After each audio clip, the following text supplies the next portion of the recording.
Well, the Champions League is back this week, and ESPN's Ryan O'Halloran has once again ranked the 36 teams in the competition. Here he is to explain just how he does it and who he's tipping for Champions League glory this season.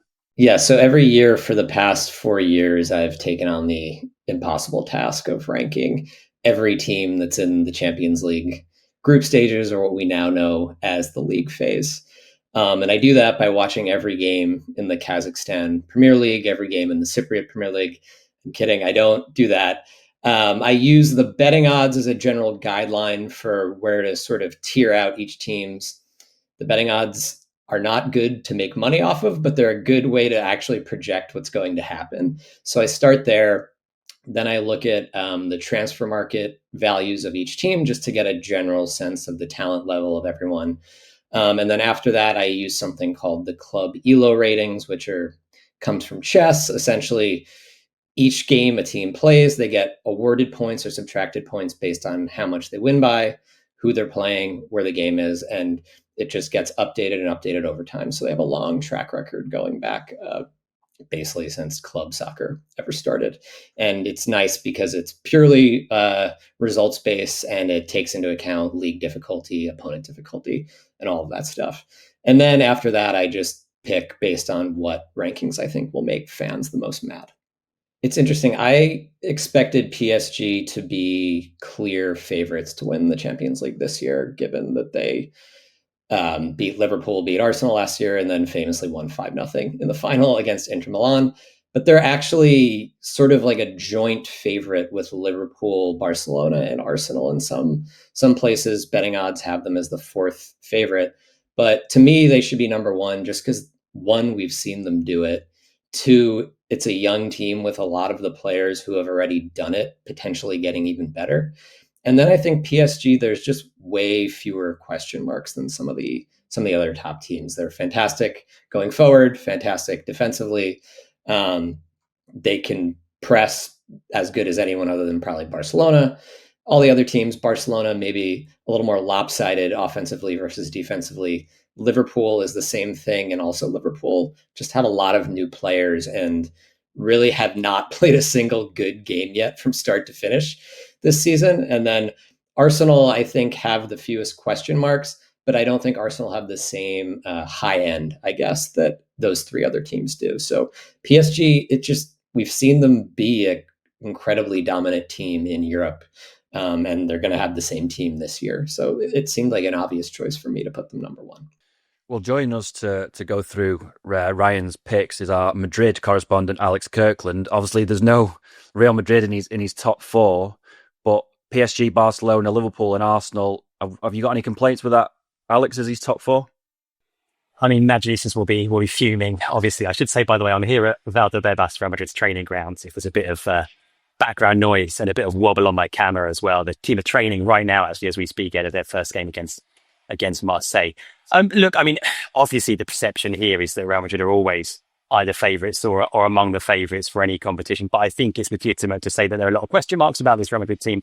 There were question marks around the team last season, and there are even more now because there's a lot we don't know about this Real Madrid team and exactly how they're going to look under Xabi Alonso. Barcelona, of course, are a much more consolidated project. This is Hansi Flick's second season. What we saw from Barcelona last season was very, very good, both domestically and in Europe as well. Of course, went all the way to the semi-finals and were unlucky to get knocked out then. So Barcelona being among the top four, I think everyone here would accept that as being fair enough. Real Madrid not being that high up. As you can see behind me, there's a poster on the wall next to me here at Valdebebas with all of Real Madrid's trophies being listed one after the other, among them 15 European Cups. And like I say, in this competition, yeah, Madrid would already expect to be up there. But I think it is fair to have questions about exactly how ready they are to compete against the very best in Europe right now. And Beth, obviously Liverpool are in that top four. How do you feel Liverpool are set up to try and win the Champions League this season? I think there was a little bit of underwhelmed last season with how they kind of finished that campaign. There was obviously quite a lot of excitement around it at one point. Just in terms of Liverpool and probably Arsenal from the Premier League, how do you think that those two are set up to try and challenge in the Champions League this year? Yeah, well, I think if you probably wouldn't admit it publicly, but I think if you asked Arne Slot privately what his biggest ambition this season was, I think it would be to win the Champions League. I think the manner of the way that Liverpool went out of that competition really rankled with him. And I think PSG were one of the few teams last season that he felt like he maybe couldn't get the better of.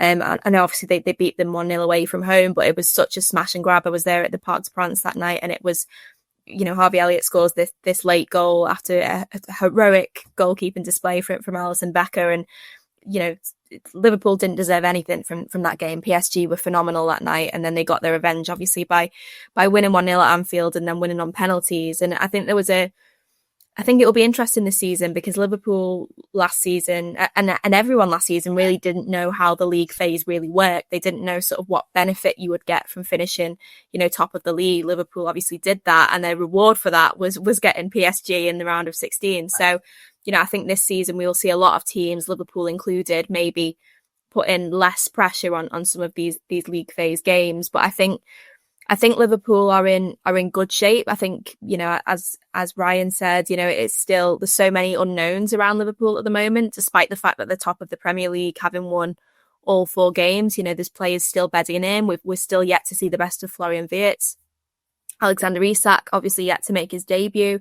So I think, that there's still a lot of question marks around them. But what I will say is I think one of the things that impressed Arne Slot most about PSG was their pace, their dynamism. And I think with some of the signings that Liverpool have made this season, I think part of that is geared towards trying to win the Champions League.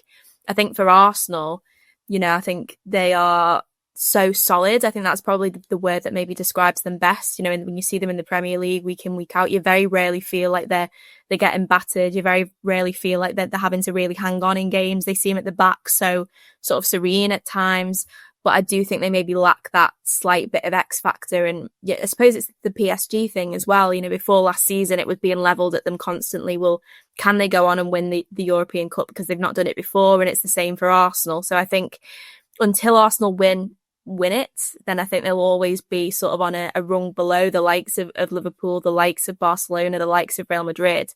But they do have a great squad, and ultimately I think it just depends on what the draw does, and because I feel like on the day Arsenal can probably beat anyone. We've just mentioned there that Ryan doesn't have Real Madrid in his top 4. He's got them in 5th. So we've got him on to explain just why he thinks they're an outside bet for this year. Yeah, Real Madrid in 5th is interesting because I think you could view it as too high or too low at the same time. Last year, they barely scraped by Atletico Madrid, and then they got completely, utterly dominated against Arsenal in the Champions League. And so based on that, painting them as the 5th best team in the world might seem like a little much, but they've added a ton of talent this offseason. Presumably they've upgraded on their coach, or not upgraded on their coach, but their coach maybe better fits the current talent that they have than Carlo Ancelotti did. So I think 5th is kind of just like an uncertainty point to put Real Madrid at, right? Like they could easily be the best team in the world by the time this season ends. They could also easily not be as good as any of these 4 other teams who they were not anywhere near as good as last year. And we just kind of haven't seen Xabi Alonso do it for a full season with them. We haven't really seen them play any good teams yet. So I think 5th for me is kind of like a placeholder with Real Madrid. I almost would be surprised if they ended the season as like the clear 5th best team in the world. I think they'll either be like clearly part of that top 4 or potentially part of like the tier below them. Alex, Real Madrid, the only team in La Liga with 4 wins from 4. Having watched them at the start of this season, where are they at, do you think, under Xabi Alonso? I mean, are they have they been as impressive as that record suggests? Well, they're definitely not all the way there yet. It's definitely still very much a work in progress. And Ryan mentioned, it's almost always the same for Madrid. It's about how they do against the best teams, because against almost everyone else, they've always got enough. And that's been the case so far this season. They'll be judged when they're playing against Barcelona or Atletico Madrid in Spain, or the big games in the Champions League. It won't be when they're playing teams like as they have done so far in the league against Real Oviedo or Osasuna or Mallorca or Real Sociedad. There are some really encouraging signs. The big one is Mbappe, who is on another level to what he was last year. Last year, despite the numbers being pretty good with 44 goals in the end in all competitions, he didn't look like the very best version of Kylian Mbappe that we've seen previously. He does now. He's clearly their best player. He's clearly the superstar now in this team. It's not just his goals; it's his all-round play. Against Real Sociedad on Saturday in the league, he was just unstoppable. This is the player that Madrid wanted to get and thought they were getting, and he came in. And like I say, he wasn't bad last year at all. He wasn't at this level. He looks absolutely confident and comfortable now. So that's a big plus. And the other thing is that Xabi Alonso is giving a kind of structure, a kind of discipline, the way the team plays when they're out of possession that we didn't used to see under Carlo Ancelotti. The team looks a bit more intense. They're winning the ball back higher up the pitch. In defence, the addition of Dean Howson is very, very encouraging. He's really important already to how the team play in terms of his bringing the ball out from the back. There are still some question marks. Vinicius Junior isn't at his best, and there's a feeling that he isn't necessarily a great fit for Xabi Alonso team. There's a bit of tension there, maybe behind the scenes. There isn't a sort of a set first choice on the right hand side either. We've seen Mastantuono play there, Brahim Diaz play there. Rodrigo isn't playing there anymore because he prefers to play on the left. The midfield they opted not to bring in a midfielder. And that was one of the big sort of question marks last year was, did they need a kind of a creative midfielder to sort of do what Toni Kroos and Luka Modric used to do? They decided not to, but there have been improvements there from the likes of Tchouameni, from Arda Güler as well. So it's been encouraging, I would say, so far. But I think it's still too early to say whether they are at that sort of elite level, as Ryan mentions. And that we'll only know that really when these big games come around. Beth, I mean, obviously everyone will know about Real Madrid's record in this competition. Just from the outside, are they still, do you think, the team to beat when it comes to the Champions League, just because they've got that incredible record when it comes to this competition? Oh, absolutely. I mean, I think it says it all last season that, they in the league phase they were quite poor, weren't they, really? And I mean, they obviously came to Anfield and I think it was in November, and Liverpool were just so much better than them in every area of the pitch, and obviously win that game 2-0, I think it was. And then Madrid still go on to go further in the competition than Liverpool did. So I think, Real Madrid, you almost can't judge them on the first half of the season in the Champions League. Sometimes they do struggle, and you start to think, could they be sort of the powers in Europe be waning a little bit, and then it gets to the knockout stages and they're able to produce sort of these moments. And I think there are probably three clubs in world football, I'd say probably Madrid, Liverpool and Manchester United, who, no matter sort of what state the club is in, they're able to produce these moments that almost sort of defy all logic. And I think, Madrid are the absolute masters of that in this competition. So I think, it depends on the draw. I think Madrid are the best team in Europe? At the moment, no. They could be, as Alex said, there's obviously signs that they're really, really encouraging signs under Xabi Alonso. By the end of the season, they might be right up there. But even if they're not, I still think you can't count them out. I still think they've got to be in that top crop of teams that are going to be vying for the trophy. Alex, can I just ask one more on Real Madrid? You mentioned there about Mbappe maybe being a different player this season to the one we saw last season. Is there any particular reason why he seems to have hit his stride a bit quicker the start of this year? I think it's a mixture of factors. I mean, he's more settled, he's more comfortable, he's more confident. Even the very best players still take a little bit of time, don't they, to settle in, to get used to things, to get used to their environment and everything that goes on around the team, as well as literally the kind of the mechanics of being out there on the pitch. So I think it's a bit of that. I think he feels now, like I say, like he's the guy. He's the main man. This is his team. And like I say, he's playing at a level that I think, of course, I wasn't watching him as closely in France as I am now, but I think he's as good as he's ever looked. And physically, there's been a slight adjustment. I think he looks a little bit slimmer, a little bit less bulky, a little bit more lean. So maybe there's sort of a physical component to this as well as a mental component. And like I say, that his teammates have got a better idea of the kind of movements that he's going to be making. And of course, like I say, it's a new team, a new coach. So there might be some structural changes that kind of help him as well. So I think it's a little bit of all of those things.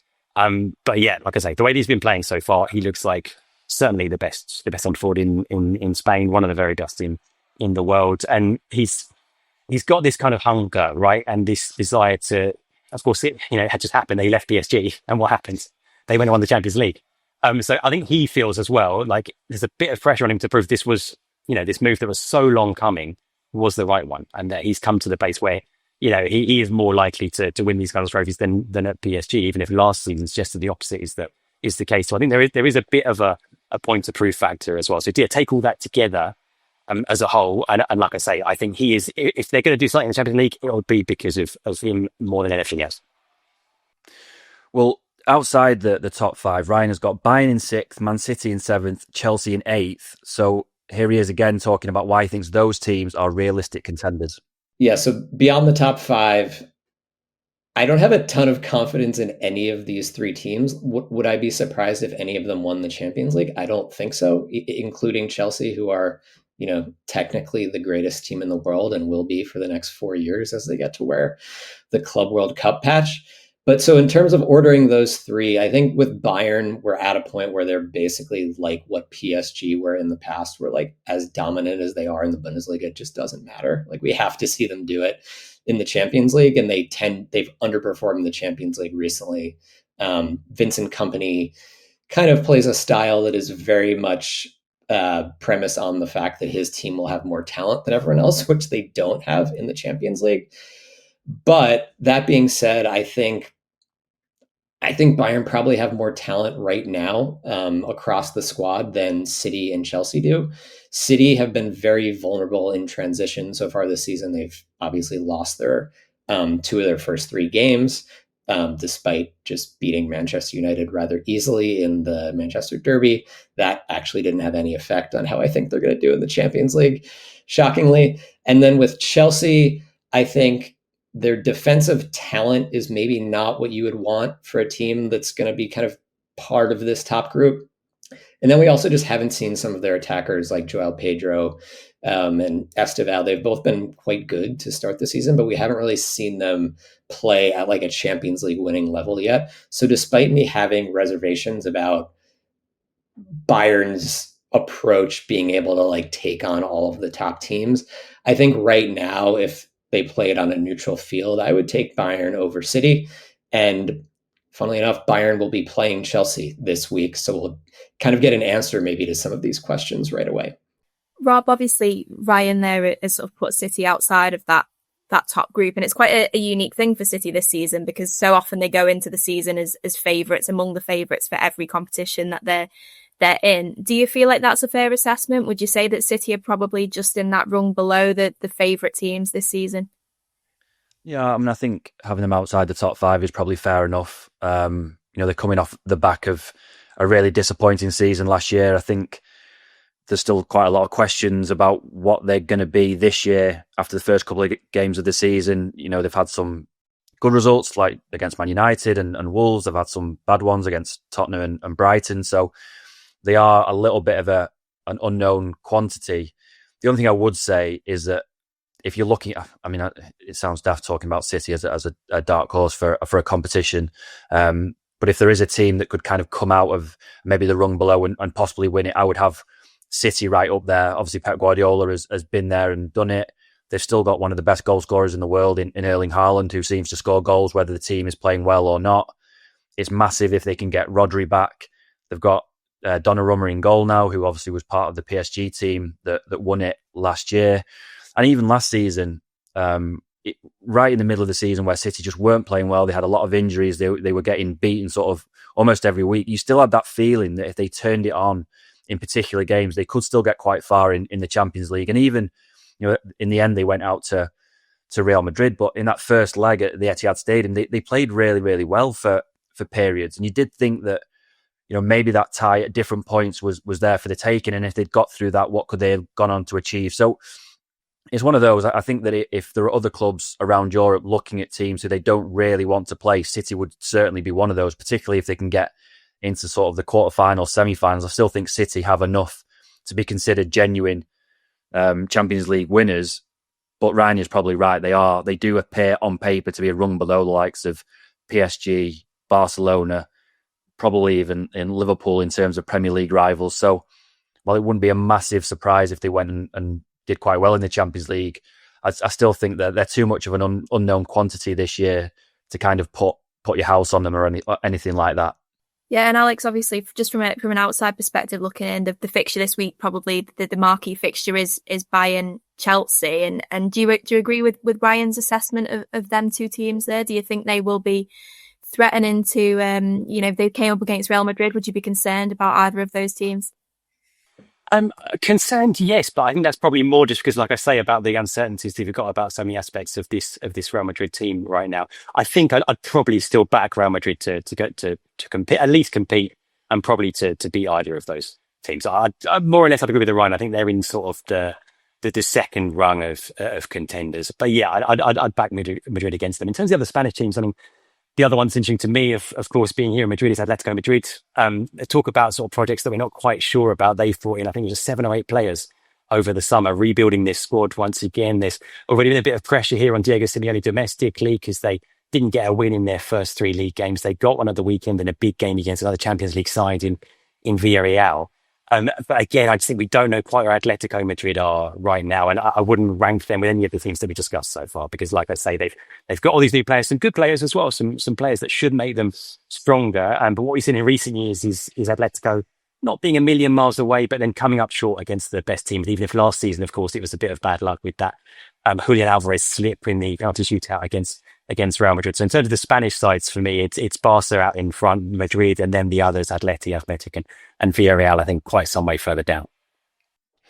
Just in terms of maybe teams that we don't talk about as much, Ryan has got Galatasaray down in 20th. Now, I think the Galatasaray, they have got the players, I think, to go quite far if they get, through the league phase. Obviously, is quite tough, but get the right draws in sort of some of the knockout rounds. They've got Victor Osimhen up front. Leroy Sané, obviously, is joined from Bayern Munich. They've got a terrific assistant coach there in Ismael Garcia, who kind of came up with the tactics that destroyed United in the Champions League a couple of years ago. I think they could do quite well if kind of things fall into place for them. Alex, I'll start with you. Is there any team sort of below the ones we talked about that maybe you think has got the possibility to do quite well and maybe surprise some people? Yeah, again, from a very biased sort of Spain-based perspective, like I say, keep an eye on what the other Spanish sides can do. They lack experience, and you feel like at this level, so often when teams don't have unconsistently making the knockout rounds, it's difficult for them to make that leap, isn't it? But I'm going to be the fact that Spain have got 5 teams in the competition this season, of course, is a big boost for the league, and I'm intrigued about what a team like Athletic Club can do, playing a fantastic stadium in San Mamés with a really good atmosphere, and they've got some good players, and they've got a very good coach in Ernesto Valverde, even if he's sometimes accused of being a little bit conservative. And Villarreal are the other ones who've got a really good coach in Marcelino, and they've worked really well in the transfer market as well. And so far in their league, they look pretty good. So I'm intrigued as to how both of those are going to do, even if, like I say, I don't think they've got what it takes to get to the latter stages. And Beth, just in terms of the Premier League participants, you've got Newcastle and Spurs. Are you expecting either of them to be relatively successful in this competition? Is one of those teams who you fancy over the other possibly to do quite well? I mean, I think the one thing you will say with Spurs is, they've managed to get over the line in a European competition now, which again was something that was always levelled at them. So whether that gives them an extra dimension, I'm not too sure. And I think Spurs are the kind of team that on their day, they've got some really top players. They've looked really good at times this season, but then they obviously had that defeat to Bournemouth a couple of weeks ago. So I just think they've maybe not got you can't rely on them, can you, really, to be consistent throughout? And I just sort of think, up against in the knockout stages, if they were to come up against a PSG or a Real Madrid, I would struggle to see them getting past them. Newcastle, again, they're sort of a little bit of an unknown quantity at the minute. They've obviously brought in Nick Voltemade, who scored his first goal against Wolves at the weekend. And, I think we now will start to see a different Newcastle. Now they've got a striker, a designated striker, obviously a bit of a blow with Johan Visa being out as well. But yeah, I don't see either of those teams sort of going deep into the competition, but I think they've both got a chance to make it through to the knockouts. Well, you can read Ryan's full list of the 36 teams in the Champions League this season on ESPN.com. That's all we've got time for this week. So thanks to Alex and to Beth, and also thanks for listening to the Football Reporters. We'll see you again next week.